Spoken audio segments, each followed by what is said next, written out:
ചൈനയിൽ sodium ion battery വിപ്ലവം. ഇന്ത്യക്കും ഈ രംഗത്ത് സാധ്യതകൾ ഏറെയാണ്.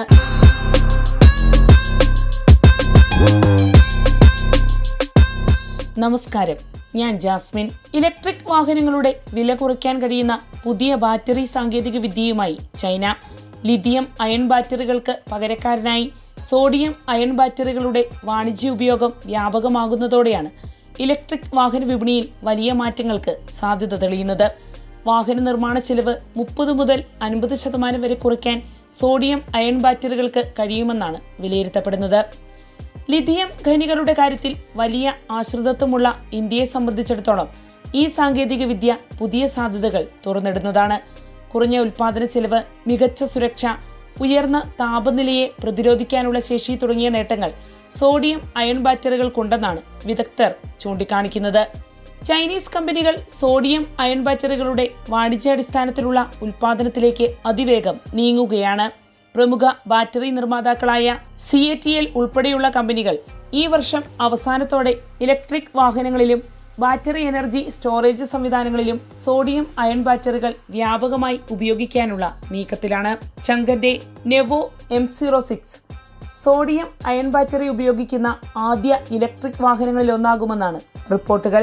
ലിഥിയം അയൺ ബാറ്ററികളെ അപേക്ഷിച്ച് സുരക്ഷയും താപനില പ്രതിരോധശേഷിയും മെച്ചപ്പെട്ടതാണെന്നാണ് സോഡിയം അയൺ ബാറ്ററികളുടെ പ്രധാന ആകർഷണം. സോഡിയം പ്രകൃതിയിൽ ലിഥിയത്തേക്കാൾ വളരെ കൂടുതലായി ലഭ്യമാണ്.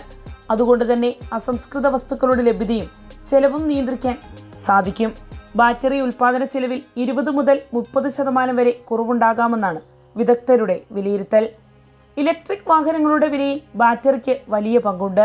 അതിനാൽ ബാറ്ററി നിർമ്മാണ ചെലവ് കുറയുന്നത് വാഹനങ്ങളുടെ അന്തിമ വിലയിലും പ്രതിഫലിക്കും. പ്രത്യേകിച്ച് കുറഞ്ഞ വിലയുള്ള ഇലക്ട്രിക് കാറുകൾ, ഇരുചക്ര വാഹനങ്ങൾ, മുച്ചക്ര വാഹനങ്ങൾ, വാണിജ്യ വാഹനങ്ങൾ എന്നിവയിൽ സോഡിയം അയൺ ബാറ്ററികൾ വലിയ മാറ്റത്തിന് വഴിയൊരുക്കിയേക്കും.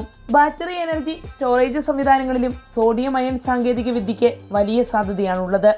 വൈദ്യുതി സംഭരണത്തിനും ഡാറ്റാ സെന്ററുകളിലെ ഊർജ്ജ ആവശ്യങ്ങൾ നിറവേറ്റുന്നതിനും ഈ സാങ്കേതിക വിദ്യ പ്രയോജനപ്പെടുത്താനാകും. സോഡിയം അയൺ ബാറ്ററികൾക്ക് നേട്ടങ്ങൾ ഏറെയുണ്ടെങ്കിലും ലിഥിയം അയൺ ബാറ്ററികളെ പൂർണ്ണമായും മാറ്റിസ്ഥാപിക്കാൻ അവയ്ക്കാകുമോ എന്നത് ഇപ്പോഴും പൂർണ്ണമായും വ്യക്തമായിട്ടില്ല. ഒരേ അളവിലുള്ള ഊർജം സംഭരിക്കാൻ ലിഥിയം അയൺ ബാറ്ററികളെക്കാൾ വലിപ്പം കൂടിയ സോഡിയം അയൺ ബാറ്ററികൾ ആവശ്യമായി വരും. ഇത്തരം ബാറ്ററികൾ ഉപയോഗിക്കുന്നതിനായി വാഹനങ്ങളുടെ രൂപകൽപ്പനയിലും ബാറ്ററി പാക്കിന്റെ വലിപ്പത്തിലും മാറ്റങ്ങൾ വരുത്തേണ്ടതായി വരും.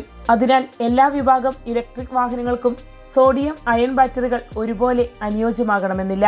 വാണിജ്യാടിസ്ഥാനത്തിലുള്ള ഉൽപാദനം ഇപ്പോഴും പ്രാരംഭഘട്ടത്തിലായതിനാൽ സാങ്കേതിക വിദ്യയുടെ ദീർഘകാല പ്രകടനം, ചെലവ്, ഊർജ്ജ സാന്ദ്രത തുടങ്ങിയ കാര്യങ്ങളിൽ കൂടുതൽ പരീക്ഷണങ്ങളും ആവശ്യമാണ്. ലിഥിയം അയൺ ബാറ്ററി നിർമ്മാണത്തിൽ ചൈനയ്ക്ക് വലിയ ആധിപത്യമുണ്ട്. എന്നാൽ സോഡിയം അയൺ സാങ്കേതിക വിദ്യ ഇപ്പോഴും വളർച്ചയുടെ ആദ്യഘട്ടത്തിലാണ്. അതിനാൽ തുടക്കത്തിൽ തന്നെ ഈ രംഗത്ത് ശക്തമായ സാന്നിധ്യം ഉറപ്പിക്കാൻ ഇന്ത്യയിലെ കമ്പനികൾക്ക് അവസരമുണ്ട്. നിലവിലെ ഗവേഷണങ്ങൾ വേഗത്തിൽ വാണിജ്യ ഉൽപ്പന്നങ്ങളാക്കി മാറ്റാൻ കഴിഞ്ഞാൽ ഇന്ത്യക്ക് സ്വന്തമായ സോഡിയം അയൺ ബാറ്ററി വ്യവസായ ശൃംഖല വികസിപ്പിക്കാനാകും. ഇതിലൂടെ ബാറ്ററിക്കായി വിദേശ രാജ്യങ്ങളെ ആശ്രയിക്കുന്നത് കുറയ്ക്കാനും ആഭ്യന്തര ഇലക്ട്രിക് വാഹന നിർമ്മാണ മേഖലയെ കൂടുതൽ ശക്തിപ്പെടുത്താനും സാധിക്കും. സോഡിയം അയൺ ബാറ്ററികൾ ഉൾപ്പെടെയുള്ള ബാറ്ററി നിർമ്മാണ മേഖലയെ പ്രോത്സാഹിപ്പിക്കുന്നതിനായി കേന്ദ്ര സർക്കാർ 18,100 കോടി രൂപയുടെ പ്രൊഡക്ഷൻ ലിങ്ക്ഡ് ഇൻസെന്റീവ് പദ്ധതിയും നടപ്പാക്കി വരുന്നുണ്ട്.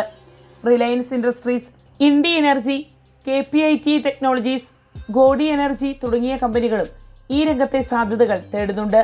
UK ആസ്ഥാനമായ ഫാരാഡിയോൺ എന്ന ബാറ്ററി സ്റ്റാർട്ടപ്പിനെ റിലയൻസ് ഇൻഡസ്ട്രീസ് 100 ദശലക്ഷം പൗണ്ടിന് ഏറ്റെടുത്തതും ഇന്ത്യയിലെ സോഡിയം അയൺ ബാറ്ററി സാങ്കേതിക വിദ്യയുടെ സാധ്യതകളിലേക്കുള്ള ശ്രദ്ധ വർദ്ധിപ്പിച്ചിട്ടുണ്ട്. ഇത്തരത്തിൽ ലിഥിയം അയൺ ബാറ്ററികൾക്ക് പകരക്കാരനായി സോഡിയം അയൺ ബാറ്ററികൾ രംഗപ്രവേശം ചെയ്യുന്നത് ഇലക്ട്രിക് വാഹന മേഖലയിൽ വലിയ മാറ്റങ്ങൾക്ക് വഴിയൊരുക്കുമെന്നതിൽ സംശയമില്ല. ചൈന മുന്നേറുന്ന ലിഥിയം അയൺ ബാറ്ററി വിപണിയിൽ ഇന്ത്യ തുടക്കത്തിലെ ശക്തമായ സാന്നിധ്യം ഉറപ്പിച്ചാൽ ഭാവിയിൽ രാജ്യത്തെ ഇലക്ട്രിക് വാഹന മേഖലയ്ക്കും ഊർജ്ജ സംഭരണ മേഖലയ്ക്കും അത് വലിയ നേട്ടമായി തീരും. വാർത്തയുടെ നിറം തേടി തനിനിറം.